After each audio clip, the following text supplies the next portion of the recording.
Hey guys, it's Doug here. Just a brief thing before the start of the podcast. Jamie and I wanted to remind everyone that you only have 2 weeks left to get us your suggestion for the Halloween/horror movies that you'd like us to talk about in October. We'll take all submissions until our next episode, but then we have to cut you guys off. We've gotten a bunch already, but we'd love to get as many as possible. It's just a random choice, pulling them out of a hat, let's say, so everybody has an equal chance to have their movie chosen. If it's a good horror movie, if it's a bad horror movie, if it's one you love, if you want to torture us, and it's something you hate, we're willing to watch and discuss anything. And to maybe sweeten the pot a little bit for those that are chosen, I've been kicking around the idea of offering prizes, let's say, to the people whose movie we choose. So let us know what your movie is. Let us know why you want us to do it, why you want us to talk about it. You can find us. You can do that through Twitter, GTGMcast, or you can find us on Facebook, or you could even email us if you want to go that route. And we are goodtimesgreatmovies@gmail.com. All right, thanks. Let's start the show. Amnesia, Mistaken Identity, Cheese Doodles, Lace Bras, and a surprisingly few number of Madonna songs. Jamie? Mm-hmm. Let's go watch Desperately Seeking Susan.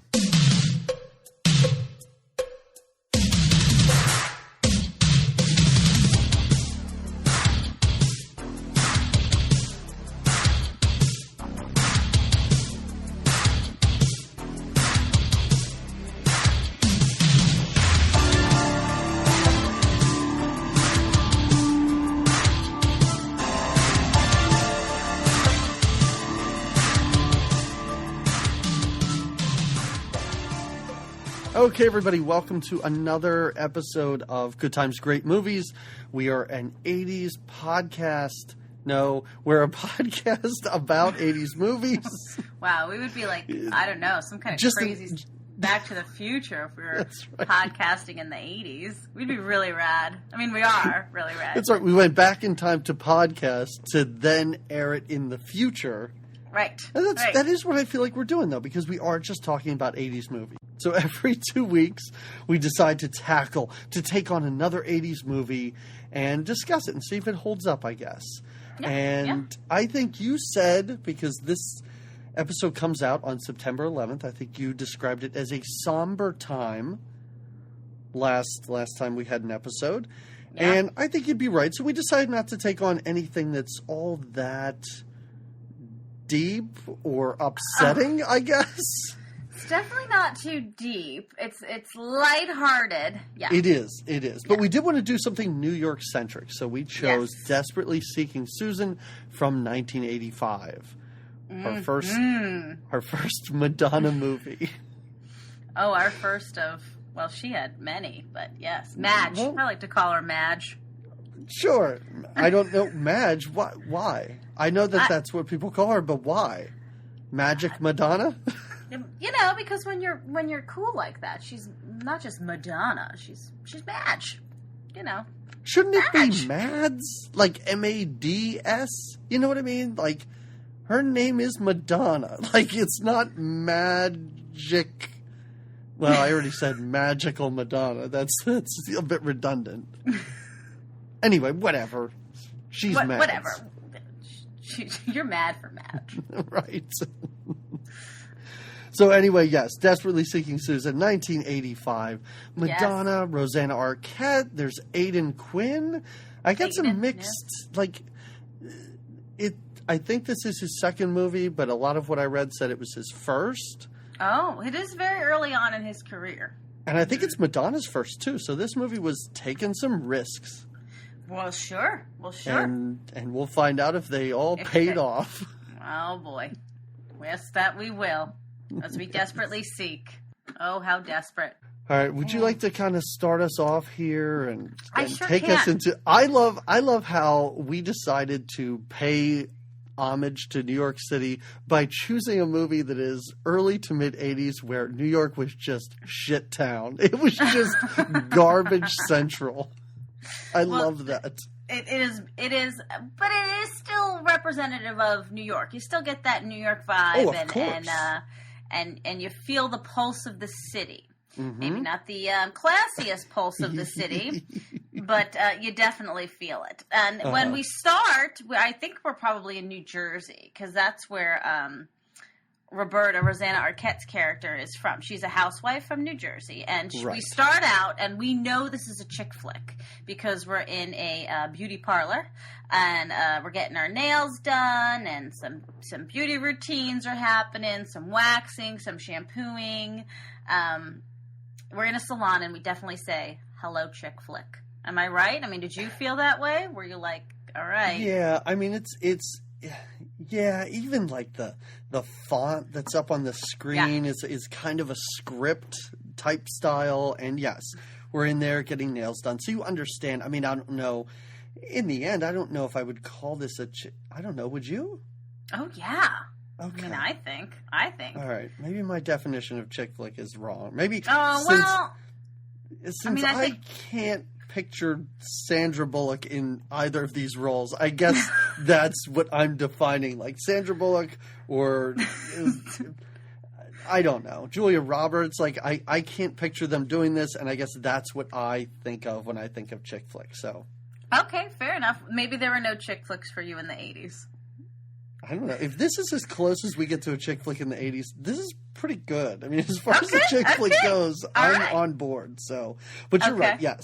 So, Roberta, Susanna Arquette, right? She's having I was going to call it a spa day, but she's getting her hair did. She's getting her hair all did up, and with Laurie Metcalf. Yes, Roseanne's sister, Laurie Metcalf. I was happy to see her. I enjoy her, so when I was like, oh yay! And I've seen this movie before, and didn't remember her in that. So I was happy to see her because she's always a bit of comic relief. We meet Roberta, who's Rosanna, and we get introduced to the whole classified game that she sort of gets into, right?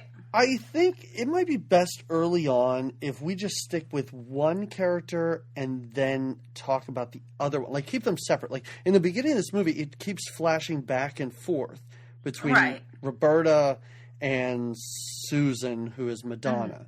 But I guess we could just talk about what one of them does and what their life is like, and then move on to the other one, if that makes sense. Okay, fair enough. Right. Okay. Well, Roberta's just a housewife, a seemingly middle upper class. Yeah, she doesn't have a job, right? No, okay. I don't think so. Anyone who watches Julia Child while cooking, I don't think has a job. That's right. No. Right. So she spends a lot of time following these. So I mean, is there more to say about her other than that? No, I mean, I guess it's almost like instead of watching soaps, she follows the personal ads. Yeah. In the paper. Yeah, she's always following the personals, and especially this one called Desperately Seeking Susan. Yes. Which she figures it's a guy and a girl, and this is their code of meeting up in New York, right? Yes, and she finds it just devilishly romantic. How about that? We don't know how long she's been following this, but no. You know, when we're introduced to her, it seems like she's totally aware of this and has been following these two strangers' lives, and then wants to meet them, which is she's very inspired. That's crossing a line there. That's she's inspired by them, and she turns a little stalker, if you ask me. Yeah, exactly. But she's, again, she is like a not a desperate housewife of now time. She's a desperate housewife of the 80s, where she yearns to be in a different life. And she's not running around on her husband or anything like that. No. She's not. She doesn't even seem to be in like neighborly gossip or anything. I guess we don't know much about her life other than that she's a housewife and follows personal ads. Right. Yes. Right. And she seems unhappy in her marriage. She seems unhappy. I love how she's getting all dolled up for a party. Yes. I love this party is great. Because we're introduced to Stephen Wright, who's in this movie. I love that he's in it. I don't know what he is, though. I don't know if he is Roseanne's sister's Laurie Metcalf's boyfriend or just a roommate? Or No, because at the beginning of the movie, they get together. She sees him from across the room and says, "Oh, is he a doctor?" And I think they say he's a plastic surgeon or a dentist or something like that. And she says something like, "Well, that's good enough," and then goes over to talk to him. Gotcha. And then he's in their lives, yes. Okay, because then all of a sudden he's just there. Yeah. Yeah, and the best part about this party, because I thought, oh, it's just a cocktail party. I guess it's a viewing party for her husband's new commercial, right? Yes, and it's a celebratory party there's cake involved, and she gets her hair all done, but she wears and when we go to this 80s party, it's very much not quite as crazy as the 80s parties that we saw in St. Elmo's Fire, but It's the same kind of vibe. Or the Coke party in RoboCop. Right. It's a lot of bad fashion. It's cake. It's people gathering around to celebrate this dude not having a birthday or anything, but he sells hot tubs and spas. It's a 30-second ad, and they are throwing a party for this, and he's established, I think, right? This can't be his first commercial, right? I mean, they live in a really nice house. He seems to be doing really good business. I would assume he has these every time he films a new commercial. Perhaps. Okay. He's that stoked. He needs to celebrate. And that's the other thing. I think that he, he's very focused on the business, not so focused on his housewife. Exactly. So you can tell that there's a little bit of a unhappy marriage there. Later on, he confesses to Laurie Metcalf that he's cheating on Roberta. So, Oh, I totally missed that. Yeah. Oh, so that's why we're not supposed to feel bad for him after, spoiler alert, she goes off with Aidan she leaves Quinn. Him. Right, exactly. Oh, yes, all right, okay. Yes. Because I kind of thought, wow, he just disappeared from this movie. I guess he's fine. But, all right, if he's having an affair with one of the several bikini-clad models from the commercial, I'm assuming. In the hot tub commercial, right. Yes. Right. All right. So for not having much to say about Roberta, we really talked about her quite a bit. Well, she's all wrapped up. Oh, can we also talk about the when he comes downstairs after the party and goes into the kitchen and turns on the light, how she's sitting in this kitchen with a gigantic photograph of an ice cream sundae behind her on the wall. It is enormous. It takes up the entire wall of this kitchen. It's great decorating. It's not even like a painting or anything that I would describe as art. It's a photo. It's like a product shot. It's like they walked into like Friendly's or Dairy Queen and took a big picture off of the wall and hung it up in their kitchen. It's so crazy. It is. It is very random. I love it. Also, when she's in there, about half of the cake is left, and it's an enormous cake. Yes, a huge sheet cake. It's a huge sheet cake. It is a sheet cake. And as he's leaving, he says to her, Don't eat that whole thing. Yeah. Well, she's clearly depressed. She's sitting in front of the huge ice cream portrait, and the huge cake's in front of her, and he's pumped because the party was great, and she's kind of like dazed and thinking about, well, she is titular. She's desperately seeking Susan. She's just thinking about the life that she does not have. And again, another spoiler alert, she eats the whole cake. We find out later she ate the entire cake, which is very depressing. All right. So that's our fat friend Roberta. Well, actually, she's not at all overweight. And no, not at all. For eating a half of a sheet cake, she's in great condition. Physical condition. I don't know. It doesn't make any sense. All right. Go ahead. So, Madonna is a wild child, as to be expected. And when we meet her, she's in a hotel room 1313 to be exact, and she is taking selfies with a Polaroid. Correct? Yes. Not just selfies. She takes a picture of the guy who's in the bed as well. Right. And true, I think the guy who brings them room service. Oh yeah, she does. She takes a snapshot of him with her Polaroid as well. She's definitely a scandalous lady. Mm-hmm. We can tell she's spunky. She's barely clothed. Throughout the entire movie. Yes. But that was, to be fair, that was Madonna's kind of statement style for the 80s.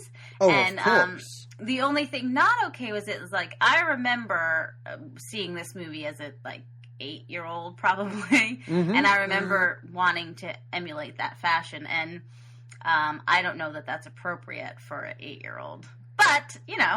Well, I think it depends which of her looks you're going for.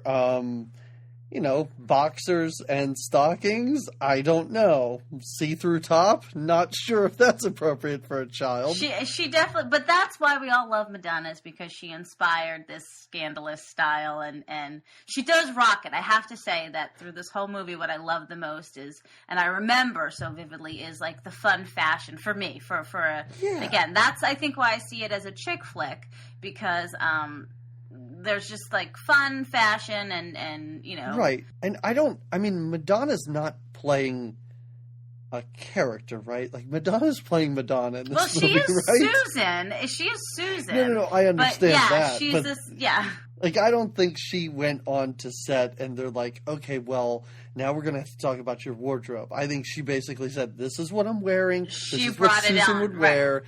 This is how I act. This is how Susan would act. Right. Yeah, pretty much, yes. I don't think she even really tried to act. I mean, she didn't win an Academy Award for this role, let's be real. Right, yes. I mean, she has a big role, but... Right, she's second billed for a reason. Well, I was just going to say, she's not... Rosanna Arquette gets top billing. So when we meet her, she's in this hotel, and she's a shady shysta, and she steals some money from this dude in the hotel room who is just passed out on the bed, and she steals this glorious pair of earrings. Oh, glorious or super gaudy? They're artifacts. The moment artifacts. And the moment I saw those earrings, I thought to myself, please don't let these be some sort of Egyptian artifacts.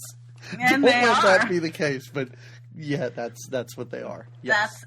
She also has that rad skull bag that she puts him in. She has a really cool. I remember that too watching this movie. Then the jacket, which is obviously kind of a key. That's the identifier. Wardrobe piece, right? Is with the pyramid, $ pyramid on the back is really cool. Like, and then she's got this really cool skull. Kind of hat bag. I do like how everybody in describing it says, a pyramid, like on the dollar bill. and it started to get irritating, and then I thought, well, I guess if I was describing that jacket, that's probably what I would say. So that makes total sense. Right. Yeah, true. So here comes the whole, I guess, the mystery or the chase of the movie. She narrowly escapes being murdered. Yes, but she leaves her apparently one night stand or couple of day stands, whatever it was, and with the money and the earrings. She drops her bag in the hallway on her way to the elevator, and as she's leaving the hotel, and then I'm going to call him an albino, even though he doesn't have red eyes, but he has very white hair. The sketchy albino, as I will refer to him as. I really wanted to think of who he reminded me of, and I could never come up with it. Through the whole movie, I kept looking at him going, he looks like somebody in some other movie, but I couldn't think of it. But yes. Yeah. Black jacket, white shirt, red skinny tie, really white hair. Yes, bad guy. He's the bad guy. Yeah, he's always got kind of an angry, mysterious look on him. Yeah. He goes, he eyeballs Madge or Susan in the jacket. Knows she's got the goods. Has many attempts throughout this movie to kill people and never takes advantage. But he's always there. If you look at the background, almost every scene he's there. Very good at finding them, but completing the job is not really his forte. Right. When did we find out about the Egyptian? Oh, I think it's a newscast during the party, right? Because the party with the commercial, there's a quick moment where we find out that, hey, quick newscast, these Egyptian artifact earrings are missing, and it's all blah. So we know that... Well, I think with this and Rocky and RoboCop, the news really gives you a lot of information about what's happening in this movie. The news does. It keeps you up to date. It's just what it's doing, right? That's right. Yeah. And I like, by the way, that they're the Egyptian artifacts. I just think that that's funny. That's. But anyway, so back to Roberta, I guess, where Well, Go ahead. I was going to say we could stick with Madonna as she goes to the Magic Club. Oh. And I don't know if I'm jumping ahead, though. I don't know if you have something else to say about Roberta. No, I was just going to say how Roberta looks off into the city, sort of with hungry Right, eyes. yes, because she's so depressed. Right. And then Yes. Madonna, Madge... But that's before she eats a sheet cake. So. Right. Well, she might be having a little tum-tum upset. And as she's looking out at the city going, oh, boy, I wonder if they sell pep... As everybody's crowding around the 13-inch TV to watch her husband's commercial. Right. Yeah, but I do... Oh, Madonna's The Magic Club. And I like how she finds, like, a postcard or something. Or maybe Roberta finds a postcard. But I was not expecting The Magic Club to literally be A Magic Club. Yeah, no, it is. When you see it from the outside, I thought, oh, that's kind of a cool name for a bar. Oh my God, there's actual magicians magic tricks doing going tricks, and they're little assistant ladies helping them out. I like, though, when Madonna arrives at the Magic Club. So before this, P.S., back it up, because before this, Madonna does go to bring her bag and locks it away in a locker. And that's right, the at famous, Port Authority. Yes. where she's drying her. I love seeing this, and I remember doing this too after watching Madonna do it, where she dries her pits and fans her face in the hand wash machine thing. Wait a minute, you have done yes! this, or you do this? Well, No, I'm wondering if that's a thing. Like, you never see guys do it, but a lot of guys don't wear shirts without sleeves. Sure. So, do women do that a lot? it just is a very freeing No. feeling, you know, when you, and they don't do them anymore. Now they have those like crazy hand dry machines that you just kind of insert your hand, the Dyson hand dry machines, all fancy. Yes. But Right. when they did have those old school ones, you can turn the knob and you could flip it up so that the air went That's up. right. And even though it was warm air, it did feel good to blow it on your face. And yeah, after seeing this, I was like, yeah, my armpit. It doesn't really do anything Okay. but make you look like Wild Child, but whatever. So anyway, but then back to the Magic Club. Once her stuff is locked away, she goes to the Magic Club to meet up with her friend. I love that when she gets there, it's clear that they know her there, and they're like, "We thought you were dead," and she's like, "No, I was just in New Jersey," which is Womp womp. Get it, people? Right? New Jersey sucks. Yes. Oh, I love it. I also love in the dressing room of this. Did you notice the poster in the dressing room? I know you noticed the ice cream sundae. I did not. No. It's of Wonder Woman rubbing her crotch. No, I have to go back and see that. You should. But anyway, yeah, she meets up with her friend, the magician's assistant, and Is her friend anybody? I don't think so. I don't even think they're that good of friends. Yeah, okay. I just didn't know because when she's wearing the wig, which you have to wear to be a magician's assistant, I guess. Yeah. I didn't recognize her, but when she took it off, I kind of thought I knew her, but I wasn't sure. So, Yeah, all I right. didn't. Well, whatever. So she decides that she's going to stay with that friend, though, right? Or something, and they're...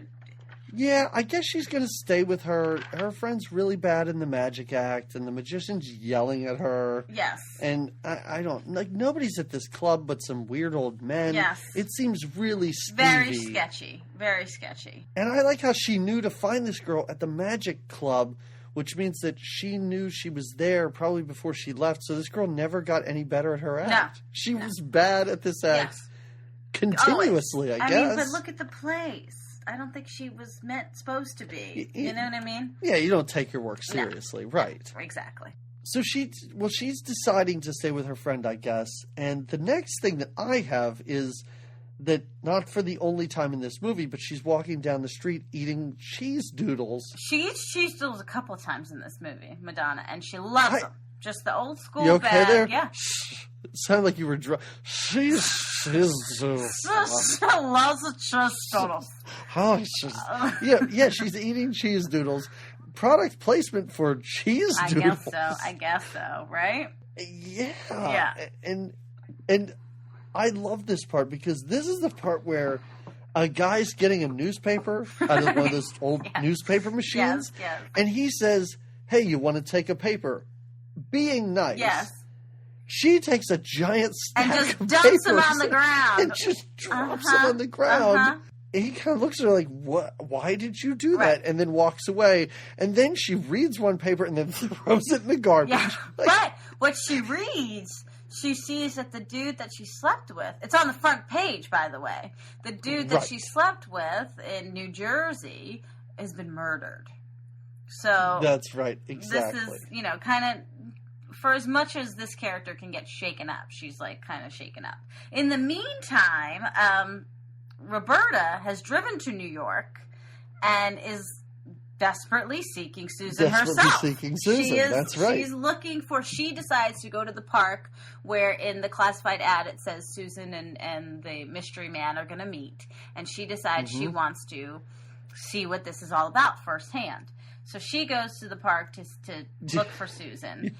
Her life has reached that point where she knows that she has nothing else in her life. Exactly. And so she's taking this odd hobby of reading personal ads to a very, very dangerous level. Very dangerous. Yes. Kind of stalker. Kind of weird.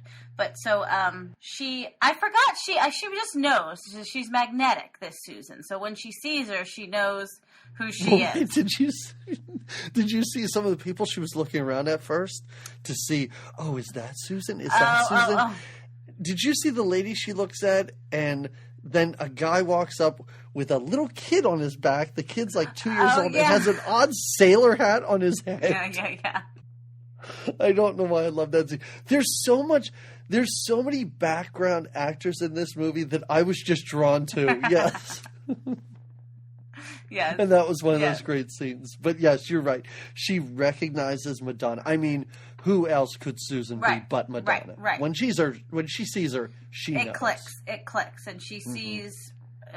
She starts making out with this kind of rocker guy, and now we know this is them, right? Yeah, his name's Jim, and he's her boyfriend. What kind of a relationship is this? I was very puzzled by this because it's a very open relationship. Apparently, it's extremely open. He's on the road, but then he seems really upset though when Aidan Quinn said that he slept with Susan. Well, that's a like unspoken friend. Yeah, I guess he's your friend, right? Yeah. Okay. I mean, you could sleep with scumbags from New Jersey, but you can't sleep with his best friend, right? Right. Yes. Yeah, it's okay as long as you're stealing from them. Right. But he's there. Well, he even says something like, "Oh, you disappeared. We didn't know where you were." So it is not just an open relationship. This is a terrible relationship. Well, and you get the feeling that she's just kind of a free bird kind of chick, but they have a very special chemistry together, and they have sort of fireworks and very obviously like sexual relationship but so they're reunited, but only for a short time because then his band shows up in Buffalo, New York. Yep, and the band shows up in the van, and they're like, "You gotta get in the car, bro. It's time to go." Right. And she's like, "Huh." Well, he says, "Come with us," and she goes, "Oh, you'll always be working." And I doubt this guy does any work. He does not look like the studious type. No. But really, who wants to go to Buffalo? Not Madge. It's not her style. She's a city girl. She's a city girl who needs to just got back to New York. Right. She's ready. So she's not that broken up about the fact that he's leaving. She smooches him goodbye, and he goes on his way, and they've had their little rendezvous, and now she's going to go prance around the city and do her thing. Of course, Roberta's going to tail her. She is hot on her trail. She does some great stuff. A street vendor tries to get Madonna to buy a terrible hat and sunglasses. Yes. So then Roberta has to go over to that same street vendor and try on the same hat and sunglasses. This is upsetting behavior. This is like single white female stuff. It is very much so. Yes. And but then she's clumsy about it. Like Madge is she falls down. She doesn't realize that she's stealing things. Right, and getting harassed. Sorry. And then Madonna or Susan goes to like a little like a clothing shop, a cute little clothing shop. Goes inside again. Roberta's got her eye on her. Madge tries on these boots, these like stiletto spiky boots, right? That she kind of falls in love with. And decides now to trade her precious jacket. That is her identification. Yeah. That's her ID. I don't think she has a driver's license. This is how people recognize her throughout the entire movie, and I assume her life, and she's going to just trade this jacket in. For these boots that I think were $60 or $80, and of course she didn't have that kind of money, because although she did steal some money from... She spent it on cheese doodles. A truckload of cheese doodles. Right. She buys them by the case. Cheese doodles and cigarettes, probably. So yeah, but she trades. She trades her precious jacket for these boots, forgetting to check the pocket. For the key for the Port Authority locker, right. Also, again, background actors. Well, this guy's not a background actor. The shopkeeper? But the cashier at this place? Yeah. Oh, great. That wig is insane. Oh, yeah. Right. Agreed. Well, who comes in and scoops up that jacket right away, though? I mean, you wouldn't be a good stalker unless you were wearing your stockies jacket around town. Did you hear what the wig guy said to her, though? That it was Jimi Hendrix's jacket? That it was Jimi Hendrix's jacket. When she clearly just saw, yeah. And then later... her husband says, "Why'd you get this jacket?" And she goes, "Jimi Hendrix used to wear it." I'm like, "What? Wait, you clearly know that that's a lie. So why would you even bother saying that to your husband?" I love his response. He's like, "You bought a used jacket? What are we, poor?" Poor? I love it. Her response should have been, "Look at this jacket. This is amazing. You can't buy this new." To be fair, she wore like a pink muumuu to the party. Exactly. So wearing this jacket is really out of her fashion realm. And she's got it on while she's making a rotisserie chicken and watching Julia Child and cooking him dinner. Right. Yes. Right? She's so cool. But at some point she takes the jacket off, the key falls out, and a picture, the little Polaroid selfie that Madonna took of herself is in the jacket, and then she puts it on her mirror on her dresser. Again, we are check mark, stalker, crazy stalker. Right. Yes. She's fitting all of the... she places a personal ad. Oh, go ahead. Oh, what about... So something. she's got the picture, and now she's got the jacket, and the husband has to go somewhere to work. He's not even going to be home for dinner, and she takes a bath with the picture. And then we also see... this movie is very... We also see a little nipple action. Yeah. Right? I mean, this is PG-13, so I guess you can get away with it. Because there's nothing... really bad in this movie. There's not a whole lot of cursing. There's absolutely no violence. So I don't know. You can get away with a couple, I guess 4 nipples, I guess is what we get here. Because at one point Madonna, I think when she's in the bathroom, right, she takes off her shirt and she's basically got a see-through bra on. Right. Yeah. So, yeah, I guess you can get away with that and still keep it PG-13. Yeah. But, yeah, it is upsetting because she has the picture of Madonna next to her in the bathtub. Mm-hmm. And you're like, how into this are you? It's like an odd romantic bubble bath. You're wondering. Right. Right. I don't think you're wondering. I think you are supposed to know what's I think you draw your proper conclusions. Agreed. That's right. But then, yes, the classified ad, Madonna puts it, right? Looking for the key? Or Susan, I should say. No, Roberta puts it. Ah. Saying, basically saying, I have your key or I have your jacket. That's right. Because she's ready to... Which, again, because I could imagine she's like... We could be best friends. Yeah. We would be best friends. We'd hang out. We'd go shopping together. No, you wouldn't. No, you wouldn't. No, you're so different. Yeah. But yeah, so she places this, and of course, Madonna, I guess, is equally obsessed with the personal ad, so she sees it immediately. Yes. And knows to meet her then at the same place. Right, at this park, right. Right. What Battery Park? Yes. I'm trying to name New York places to try just to try and keep it in line. Although I don't know where Aidan Quinn lives. Let's say Chinatown. He lives in a shady part of town because I love it when we'll get to that. Right. When Roberta goes there, she's like, "People live here," oh my God, which is such a rude thing to say. Yeah. But anyway, I have they the haven't same even met thing yet. written They down. haven't even met yet. So Right. we are introduced after the Addams run. We're introduced to Des, the Aidan Quinn character, and we see that he works in like a movie theater. But because Jim, Madonna's boyfriend, is still looking at the personals, and he sees the Oh, right. desperately right. seeking Susan thing. So And he's he thinks concerned. that there's some guy after her because he knows also that guy that she was, I guess, scamming was murdered. Right. So they high So alert. he's concerned. Yeah, he's concerned. Calls Aidan Quinn, who's a projectionist and not a very good one. The only 2 times we see him working, he's destroying the movie. Right.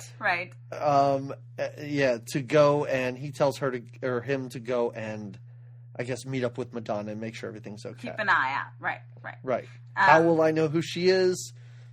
I don't know. She's wearing a jacket with a The pyramid on the back. The pyramid jacket. Yeah, she's a wild girl. His best friend doesn't know who his girlfriend is. Well, yeah, but they're barely let's together. overlook that. Right, they're barely together. So, but then Susan. So the meetup is supposed to happen between these 2 girls at the park. Susan takes a taxi there. Oh, God, I love the that taxi ride. conversation with the taxi driver when the taxi driver's talking about sushi, and he's like, "I don't understand. Sushi's all the rage. I don't really like it, but I brought some home and cooked it, and it was all right." Yeah, And- it tasted like fish. Yeah. Oh, God. It reminded me of the Colin Quinn part in 3 Men and a Baby. Like, I assume that this guy was some sort of stand-up comic in New and they were York. like, improvise something. Go ahead. He's like, I'm going to do my sushi bit. They'll love it. They'll love it. It kills at the Magic Club. Yeah. But she stiffs the cabbie. She stiffs the sushi cabbie Yes. when she gets to the hotel. There's a cop right there. Ready. There. Just and she ready. is taken in. Yeah, taken to jail because you don't get away with stiffing the cabbie Right. in Yes. New York City. This Meanwhile, opens the door for our villain to Yes. move in yes, on Roberta. on The Roberta. albino. The albino moves in on The- Roberta. And Yeah. he's very aggressive in He's trying extremely to aggressive. get her to follow him and go with him. And she has really, honestly, she's very innocent and pure in that she has no idea who this Right. sketchball is. She is just desperately seeking Susan herself. Right. She's got her eye on the prize and Right. doesn't want to be bothered. She's like, I'm married and I'm looking for a lady. I right do love it now. when she goes, he's like, yeah, I took care of your boyfriend or something. She's like, no, I'm married. He's like, yeah, sure you are. Right. I do have to say, we kind of made fun of Madonna just being Madonna and everything, and the fact that she's not winning any awards for this. The performances in this movie are really good. I thought everybody was pretty good in this movie. Okay. You do not agree with me there. Okay. All right. Well, we'll talk about that when we're all done. Okay. But so anyway. Okay, so albino guy chases after her, tries to kind of just take her, right? Right. Mm-hmm. And when he does, of course he's in the park, crowded park, she screams, and doesn't she wiggle away from him somehow? Somehow she does get away from him. She wiggles away from him at the same time Aidan Quinn comes up clumsily riding like a motor scooter. Yes, And but she's knows. afraid of this guy. She's afraid that she's going to get run over, and she backs into a pole and hits her head. Right. Ooh, and it's all slow motion, right? Her purse falls into the water. She, bangs her head. A small crowd gathers around, and yeah. Then Des and picks up who he thinks is Right. Sorry, an Des. injured Aidan Susan. Quinn is Des. Yeah, yes. Yes. Stop it with your dog impressions. I mean, it was really good, but Whoa! Was what I have to say to that. Whoa!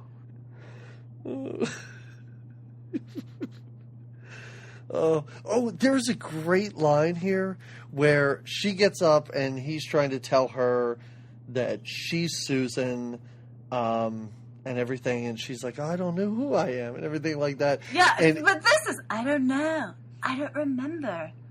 I am okay. The best line, I think, is when he thinks she's faking amnesia, and he says, "Wait, if this is a joke, he's like, don't jerk me around." And she goes, "I wouldn't jerk you around. I don't even know you." And I thought that was so great. I like that he says, "Don't jerk me around," while he's in suspenders. If you're wearing suspenders, expect to get jerked around a bit. I'm just saying. His suspenders are great because they're so loose. They're barely hanging. Right. It's really, really wonderful. But anyway, he wants to help her figure out who she is, and she's very. I mean, if the I'll call it the great performance of when she's trying to remember who she is. When he takes her, she finds the key, right? Right. And he takes her to Port Authority, and they go into the locker. Oh, maybe this stuff will help you remember it. And nothing does. I love what's in the bag, too. Just a couple towels, some teacups, some forks, some bras, some cigarettes. She tries to smoke one. Probably some cheese doodles. Yeah. Just randoms. And he's like, "Okay, you got your bag, you're good," and he's going to leave her there. And then as he's going down the escalator, he has like second thoughts. He's like, "I can't just leave this chick. She doesn't even know who she is." So he runs up the escalator and is like, "Hey, if you need a place to stay tonight, how is she not in a panic? She has no money, no identification, and the one person who's been somewhat nice to her just says, 'Okay, see ya.' How is she not flipping out?" But no, she seems totally fine with it. Yeah. Just, I'll sit here and I guess everything will work out. Will eventually come around. It'll eventually all come around. And it does, because he takes her back to his place. Right. And returns the scooter to a Chinese food delivery guy who seems very upset by this. He's never lending him the scooter again. Never again is what he says. But I enjoyed how they did wrap that up, because as he was driving that, I went, is he also a Chinese food delivery guy? But he couldn't really write it that well. I was like, where did he get this? I like how they answered that question for me. There you go. See, they wrap certain things up for you. They do. Very neatly for you. Yeah, so she goes to Dez's house. Madonna somehow gets out of jail. Somebody bails her out, right? Yeah, and again, Madonna, super rude.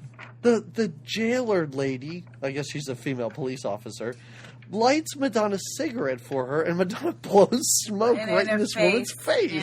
Yeah. She's just a punk girl, and she's so cool that she's so bad that it's cool, you know? That's the vibe we get.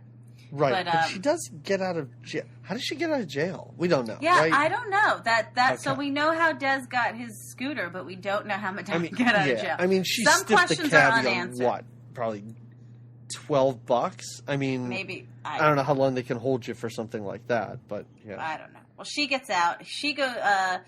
Roberta goes to Dez's apartment, where his life's in shambles. His ex is leaving him, taking all his stuff, right? She took everything, even the refrigerator. And I love how the guy she's with goes, "I'll just be down in the Porsche." Yeah. Does she need to take all this shit? Because apparently she's with a guy who owns a Porsche and probably has a decent place. Yeah. But she takes everything, even stuff that's his, and then yells, "Oh, I'll send you a check." Yeah. But he's got it's a huge, it is an amazing apartment. Right. Even though Roberta didn't like the outside of it, when she's in, she's like, this place has great potential. Right. I do like when he goes, "Do you want a drink?" She goes, "Apple juice, Coke, Perrier." He's like, duh, you want a drink? Anyway. He's like Miller Lite or Heineken. He's always got 2 beers that sponsored this movie, I guess, on hand. Yeah, right. But he has a great view of the Empire State Building. I can't imagine how much this place costs. It is a huge studio apartment. It is. It's a very nice place. As Roberta says, it's got a lot of potential. It does. I like how there are just doors randomly placed throughout. The way it's cut.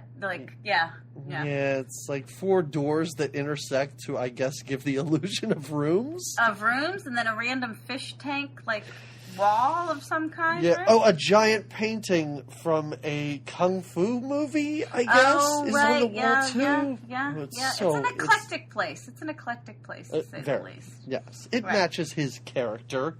Yeah. Well, we don't know much about his character Who we don't know through much the about, entire right? movie. He's right. artsy and movie house-ish, yeah. Yeah, he's got big dopey eyes. That's his character. He does. But you know what? He looks a lot like Jim, and even later on when he's describing... Because Roberta doesn't know, she thinks she's Susan, but she doesn't know who Jim is. And when he's trying to describe Jim, he's like, he kind of built like me. Kind of looks like me. Right. So, he looks like he's on heroin, like me. Oh, man. Now, who doesn't look like he's on heroin is Roberta's husband. What is his name? Gary, that's right, Gary. Right. And then we cut to Gary making a sandwich. This is where this is where he confesses to it's his sister, I guess, Roseanne's sister. His sister Laurie Metcalf is Roseanne's sister is his sister. His sister, right? So Laurie Roseanne Metcalf, is Gary's sister as well, I guess. in some ways, yes. And this is I love Laurie Metcalf, and she keeps like prying about like. Why? Because now in his life, his wife is gone missing, and so they're trying to track her down. And Roberta's like, "Does she ever have an orgasm? Is your sex life good?" And he's like, "Why are you asking me about her orgasms?" He's like, "Well, did she? Did she ever have an orgasm?" And then I love Stephen Wright's there, and they're making sandwiches and eating, and Laurie Metcalf is like, "How can you eat like at a time like this? Your wife is missing." And they're like, "We're nervous." And she goes, "Take a Valium like a normal person." Right. I love it. This is great. All right. So I like how Roberta decides to go to the Magic Club then. Oh, yes. Because she finds the postcard.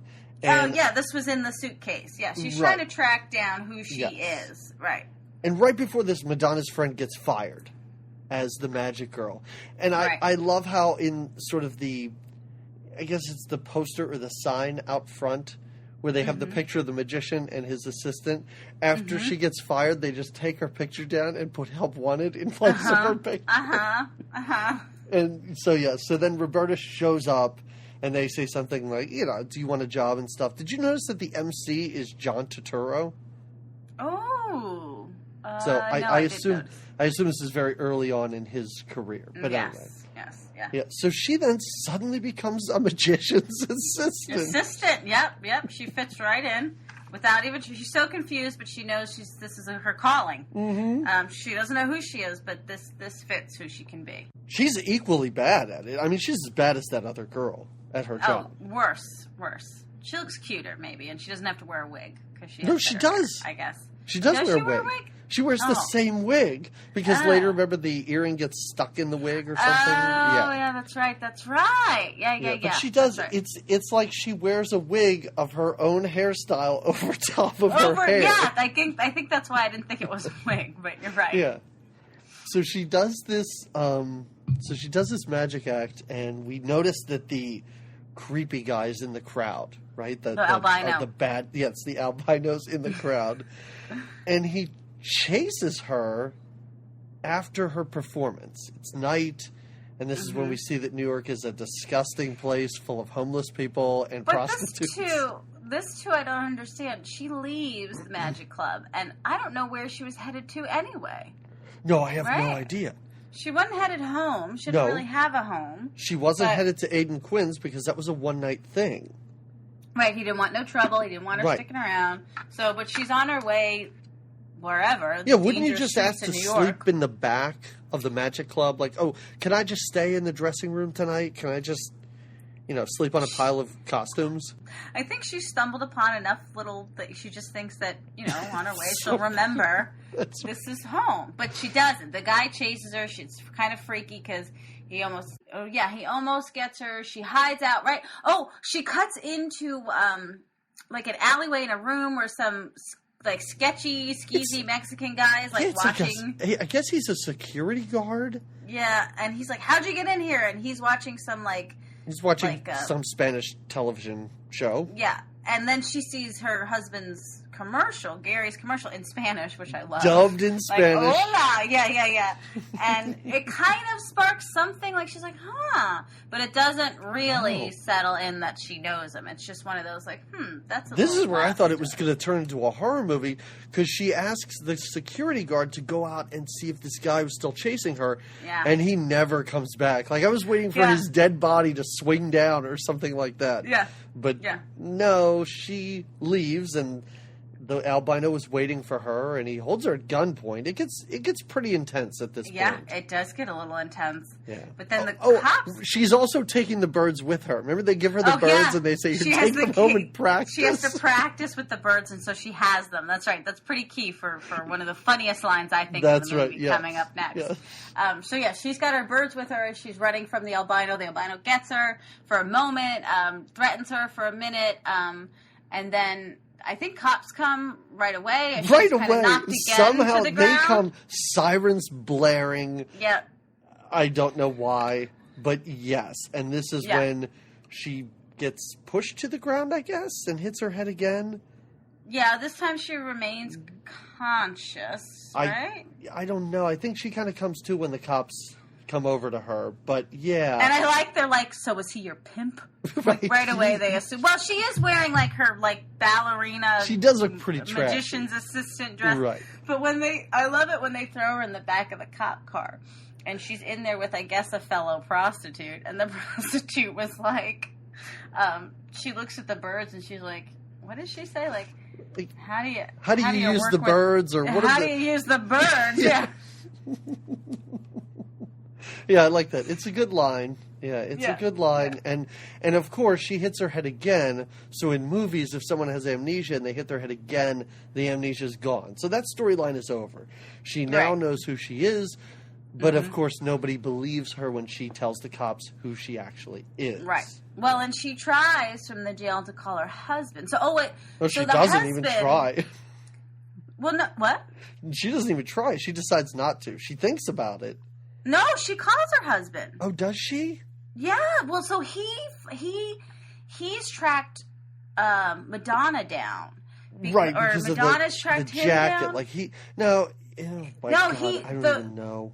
The housekeeper. So there's a point where Gary runs into his housekeeper. He basically assaults the housekeeper. Who looks like a man, P.S., who looks like a man, and is like leaving with like bags of stuff, and he's like, where are you going? And when she goes to take out the bags, he finds the receipt to where she bought the jacket from. Right, so he goes back to the store, and he then finds the guy... her number, because Madonna left her number with the wig guy, and then he calls her to meet up. Yes, okay. Right, so now they're connected. Who would have thought this movie was this complicated? Was this complicated, right? So now Gary and Madonna are connected as they're trying to figure out where is Roberta. And so Roberta, when she comes to in jail, her first call is to her husband. But he doesn't answer because he's busy getting stoned with Madonna. Oh, she calls while Madonna's there. How did I not notice that? Okay. Oh, it's a great scene when Madonna goes... Okay. Somehow Madonna goes to his... They meet... First, they meet up at a club where Madonna's dancing to her own song, which is crazy. Into the groove, boy, you got to prove your love too. Sorry. The only Madonna song in this movie, too, which I was surprised by. I thought it would be littered with tracks from Like a Virgin. Oh, well, I mean, this was a good one to have in there. This worked. It worked. And, first they meet at a club where Madonna is convinced that Roberta is in cahoots with the bad guys. Is like, she framed me, your wife is a scammer, right? I thought she was trying to convince him of that to get her off the hook. I didn't think she actually believed it. I think it's a little bit of both. Like, right. I don't think she knew, but then I think she goes back to his place and realizes, like, she looks through Roberta's closet and underwear drawer and reads her books on, like, I'm okay, you're okay, and is like, what the hell's your wife's problem or whatever? And then they're, like, hanging out, and she's like, do you got any weed? And she's just, of course, she's a wild child. She happens to have a joint on her. They get stoned, and they eat candy and have philosophical conversations. Yes. And during their conversations is when Roberta calls from jail. Okay. Madonna answers, and I think Roberta doesn't know that it's Susan, and Roberta's just kind of pissed that she called her husband and there's a woman answering the phone. She hangs up and then calls Des. I must have just blanked out during this part of the movie. I kind Easy to do. I remember, but Easy I don't to do. remember her call. Okay, all right. Yeah. I did write down that this is where, when Gary's gone, this is where Madonna goes for a swim and eats more cheese doodles. She eats cheese doodles, drinks wine, which doodles and wine are a great combo, by the way. I will say that. And she swims in boxers and a bra. Living the life at Gary's place, or at Roberta and Gary's place. At Gary's place. Yeah. So Roberta then calls Des to come get her. Somehow she knows his phone number. Not sure how, but she does. Oh, she had it in her pocket. It was. Remember, Jim gave it to her. What? How? You missed key pieces. Maybe I didn't watch this movie. Did I get stoned with Madonna? I should not have gotten stoned with Madonna and tried to watch this movie. Because you blanked out. You blanked out for some key pieces. The last thing I remember is prostitution and birds. That's it. It's a great, after that, it's great just place a blur. to end. It's a great place to end. But so I liked it when they returned to his place, and his place is ransacked. Oh, no. Again. Now this time it's not his ex. Tape everywhere. Film everywhere. Yep. Just like, what's his name from Three Men and a Baby? Tom Selleck. Yeah, I would wonder if they had a baby with heroin in its diaper. What I didn't understand about this is, like, he's a projectionist. Does he take the movies home with him? Like, does he just keep all the movies? I think we're supposed to believe, but we don't really learn that much about him. I think we're supposed to believe, like, he's a film enthusiast and of again, some sort. Like, what they're looking for these earrings. They really think they're in a film strip. They think if they unravel this film strip, earrings are going to come flying out. These artifacts are going to just come. That's where they are. Well, they're dead wrong, because I think Madonna keeps one on her. There's only one on each girl, right? I think that's how it goes. Yes, exactly. Right? Yes. They're both wearing one. Mm-hmm. Yeah. But yeah, so they get back to the apartment. Now Des is pissed because he doesn't want this chaos in his life. Right. And now he's back, and now the apartment's a mess, and Susan is just or who he thinks is Susan, but it's Roberta, is just causing all this drama. I think she tries to confess to him who she is. Oh, she confesses, and he thinks she's lying. Yes. Right. And then she is an emotional wreck. Mm-hmm. She falls apart, and that's attractive to him because they eventually end up having sex. And that's attractive to him. We understand more about his character. Exactly. He's into emotionally damaged women. Right. Okay. Right. Yeah. So they So they do. Yes. They have sex and that's after they have sex is when she confesses to him and he laughs. He thinks it's hilarious. Oh, yeah, he's like, Susan, you're always you making never things stop. up. Yeah, you're always just crazy. This is also when at some point the cops get a hold of Gary and they're like, we've got your wife here at the precinct. Right. So Gary and his sister go down to go bail her out and get her. And I love this because, again, I love Laurie Metcalf in this movie. She's like, because they picked her up for prostitution. And again, she's been missing, so they don't know where she's gone for these 24, however long she's been gone, 24, 48 hours. Right. And I love Laurie Metcalf's character is like, is she a prostitute?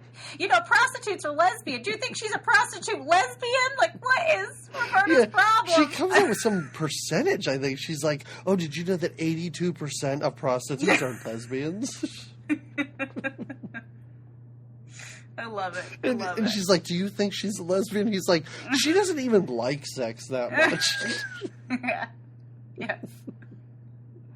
This is when they get back after talking to the police, and Madonna's still there, and Gary thought she'd be gone by now. Oh, right, but this is where Madonna says, where she was reading Roberta's diary, and she reads the entry where Roberta goes, and then Gary went back to bed, and I ate the whole cake. That's right.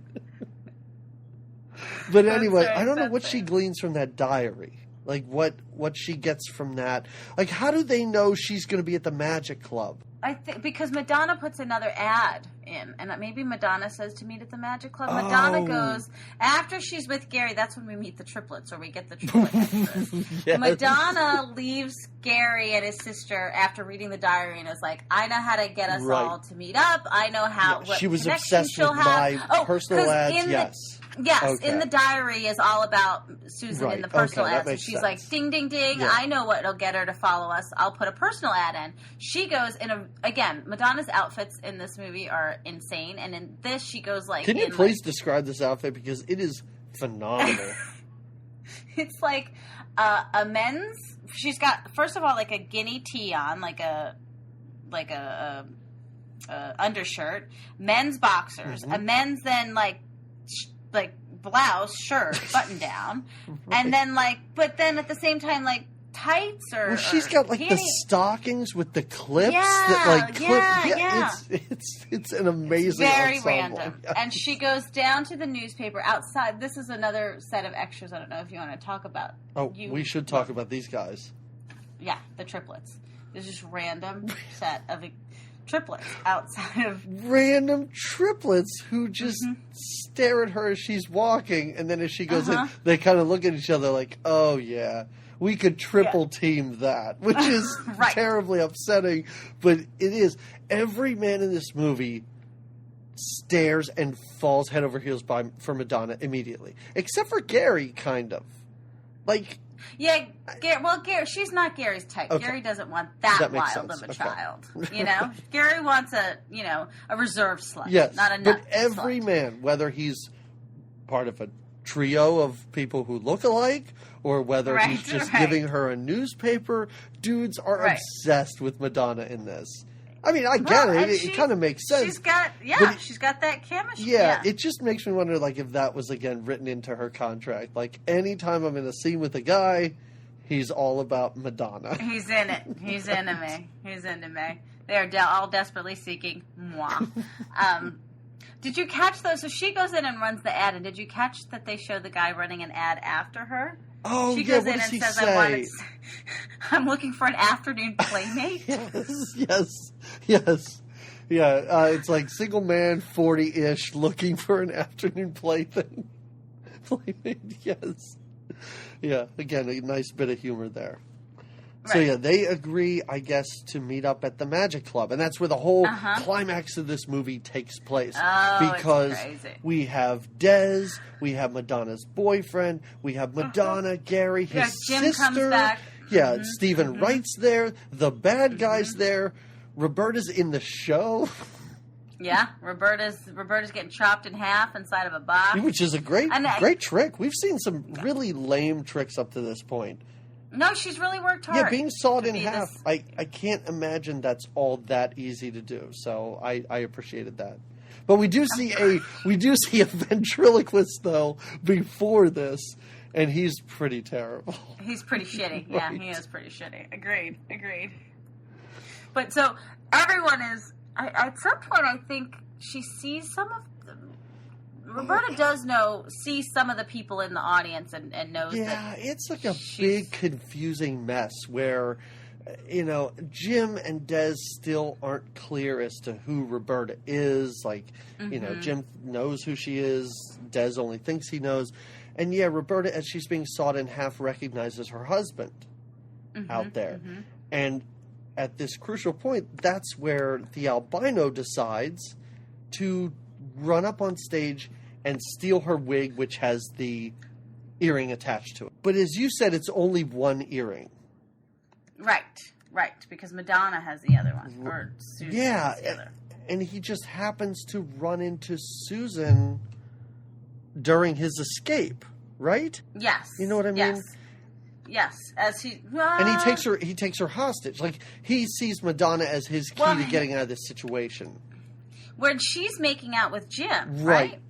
Yes, her and Jim are... Actually, his pants are down, so she's... Oh, yeah, they're not just making out. Doing more than making out, yeah. Yes, okay. Right, yes. If we thought this movie was PG, we've been reminded several times that it is PG-13. Right, yes. right.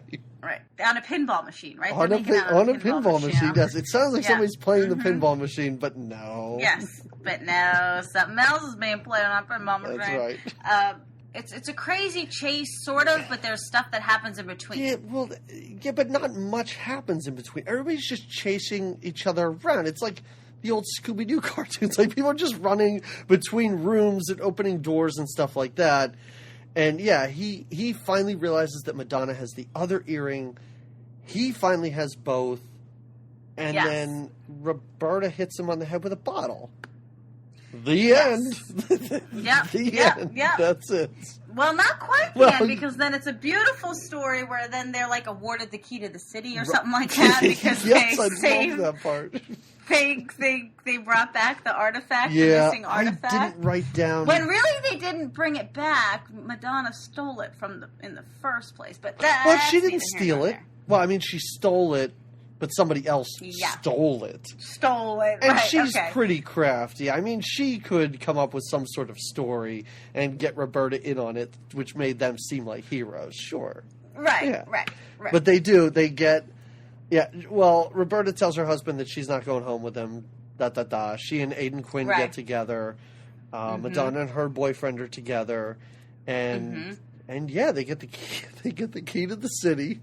And then they're like... They hold hands in like a sort of Thelma and Louise. Right. Yeah. Snapshot, black and white then, in a newspaper, and the headline is, "What a pair." Yep. Beautiful. And that's that. That is Desperately Seeking Susan from 1985. So, let's talk about it here. What did you think of this? You want me to say first? Yeah, you had already talked about the performances. Probably not all of them were as bad as you made it seem, but what was your overall impression? Okay. I was looking forward to this movie because I do remember, I didn't watch all of Madonna's filmography when I was younger. This was one that I remember watching. I remember, the jacket. I remembered loving it when I saw it. And I didn't not love it this time around. I definitely think that if you have a bottle of wine and a bag of cheese doodles and a Friday night for yourself and you have a vagina, you will love this movie. It is a lot of fun and a great little, fashion trip down memory lane, and it makes me want to just wear lace bras and Madonna's hair is incredible in this movie, and I love that about it. And it is sort of a cheeky little fun. Again, I think it's like a chick flick. But about 40 minutes in, I was like, I was kind of bored. Oh, wow. Okay. I was. I think maybe because I did know it was not even bored. I wasn't annoyed bored like I was with RoboCop, where I was like, really? Right. Is this really what we're doing? It was more like, it was enjoyable. It was enjoyable. I wouldn't give it a thumbs down, but I wouldn't tell you should watch it on your first. I would have other suggestions for your rainy day. But I didn't hate it. I'll tell you that.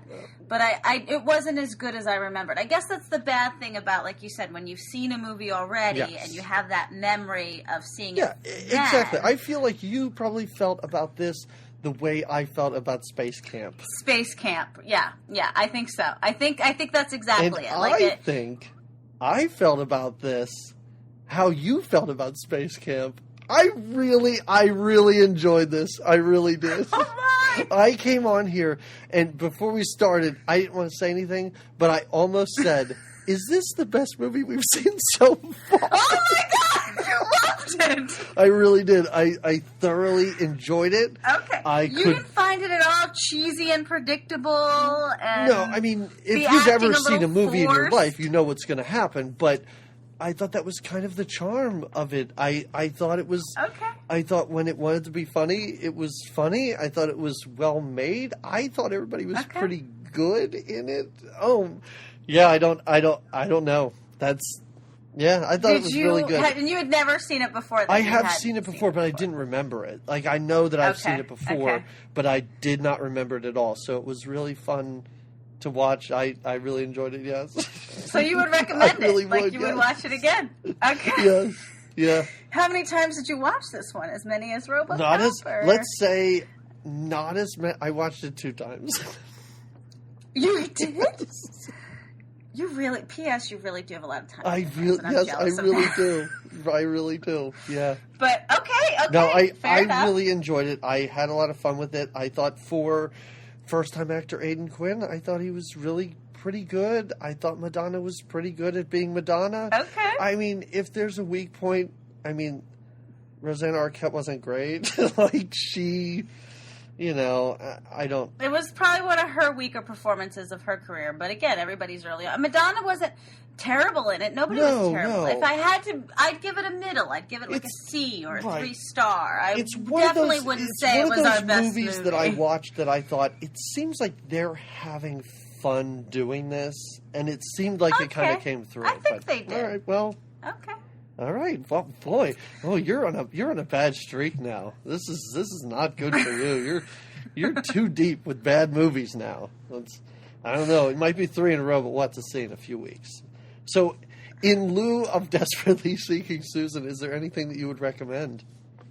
Well, I was again now. I would recommend. Well, I picked 2 movies that the other actors were in. So I picked a Patricia Arquette movie, but she doesn't have a big role in this movie, but I love this movie. Well, if Patricia Arquette were in this movie... Oh, sorry, I didn't mean Patricia. She is my favorite Arquette. Jeez, I just said she wasn't that great in this movie. You're saying her sister's name. I hope Rosanna Arquette's not listening right now. She's not listening. I hope she's not our number 1 fan. That's she was right. like, I wanted to listen She's to like, I can't wait to listen this week. I know. No, Patricia is my favorite Arquette, right. So I'm sorry. And David is my least favorite Arquette. Okay. But this is a... He's the best Arquette to ever call into Howard Stern. That's when he's the best. Didn't he cry for Howard? I think he did at one point. Yeah. All right, go ahead. Anyway, I like... she only has a small role in the Buffalo 66 with Christina Ricci and Vincent Gallo. Oh, that's so good. I love that movie. It's one of my all-time favorite movies. And an Aidan Quinn movie that I recommend also if you have a vagina, Legends of the Fall. Well, you know what? I feel like is a Since I love this movie so much, I'm going to go back and revisit Legends of the Fall, which I remember really liking. So you should wear your lace bra while you watch it and eat some cheese doodles. Yes. Okay. What are your recommendations? I must know. And is it to watch 2 movies. Who's That Girl? I can't wait to do Who's That Girl. Oh, we got some corrections, which means that people are listening to us, which is great. One correction I couldn't remember. I forget what because you didn't pay attention. I don't pay attention to corrections. But I did say last week, I said that Who's That Girl is a remake of Bringing Up Baby from the 50s. And somebody on Twitter said that movie's from 1938. So I'm only 20 years off. I don't see how that's a big deal. You knew it was a classic. That's right. Classic can mean anything before the 70s. The other correction was when I was talking about Peter Weller movies, I didn't mention one that was, it's called, oh man, I'm gonna butcher the name. It's called Buckaroo Banzai and something, The Eighth Dimension. Have you ever heard of that? You didn't even try something. You didn't even try. No, I tried. Okay. That could very well be the title. Okay. You get a Desperately Seeking Susan effort is what that was. But I was supposed to say that and Naked Lunch were his big movies. I don't know if you've ever heard of the other one. It's super goofy. But Jeff Goldblum's in it, and he's great, so... Oh, well, we all know how I feel about Goldblum. We all know how we all feel about Goldblum. Big thumbs up.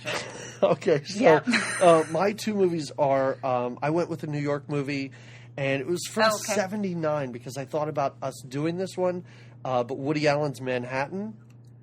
Oh, good Which is one. really good, although in hindsight it's upsetting because he's like dating Muriel Hemmingway, who's I guess like 16 or something. So, and she's that age in the movie, like it's very creepy and maybe a little too close to real life. And the other one is, have you ever seen David Cronenberg's movie Crash? Not the terribly emotionally like race relations one. Okay, then no. Okay. I was thinking It's of a that movie one. from the mid-'90s, and Rosanna Arquette's in it, and it's about people that are, I guess, sexually turned on by car crashes. And if it sounds bizarre, it is bizarre. It is? Like, it's really strange, Excellent. but it's really good, and it's worth seeing. So those are my Okay. two movies. All right. Good. Yeah, it's not reps. that Good that reps. stupid movie Crash. It's actually really good and interesting. Fair enough. All right. So is that it? Are we done? Yeah. Are we done? Are you ready? finished? You're so ready to watch Desperately Seeking Susan again, I aren't know. you? I want to You're like, end this so I can because put I it have on to watch before it for a bed. third time. See how far I can get before I fall asleep. I would get through the whole thing. All right. I know you would. I'm not worried about it. All right. So 2 weeks from now, we will be. I don't know. We'll be talking about puppets. Let's say. Let's just say we'll be talking about a movie with puppets in it. I'm so excited. So again, if September 11th wasn't depressing enough, this is a depressing run that we have going. We need to find some other topic at some. Well, then we have Halloween after this. All right, but 25 years ago, Jim Henson died, and that's so sad. I know, it is very But sad. we are going to celebrate his life. with such joy. I can't wait for Along this with one. David Bowie in a wig that I think was a lot like the one that the shopkeeper guy had on in Desperately Seeking Susan. But True, yes, so true. we're going to be doing Labyrinth, David Bowie, and puppets galore. I'm stoked about this I'm very one. excited. I feel like this one is going to be You pretty think this great. is it? Now, You think your string of bad movies is going to be snapped with this? I'm feeling it. I'm feeling Okay. it. And to ensure that I've got myself a bag of mushrooms that I'm going to eat before. I would do that. I would do yeah, that. I think that'll That sounds help about right. enhance the whole experience. I mean, I think David Bowie that. kidnaps a baby in this, so I Yeah. think you may need something to help you get. You don't need. I can't wait. No. I can't wait. I'm excited to watch this. No, me too. This trippy adventure. I haven't seen it in many, many years, just like everything that we're doing here. So I'm really looking forward to it, and I don't know. It should be a good time. Yeah. It should be a crazy it should be good a lot time. of fun. Yeah. All right, yeah. well, we will see everyone 2 weeks from right now, I guess. Yeah, So 2 weeks from right now. Hold Mark on your tight. calendars. 2 weeks from this moment, you can listen to us talk about Labyrinth. All right, everybody, we will see you in 2 weeks. Bye. That we will. Ciao.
I lived in New York all my life. You used to have Chinese restaurants, Italian restaurants. Now you have these sushi restaurants. Everyone goes for sushi.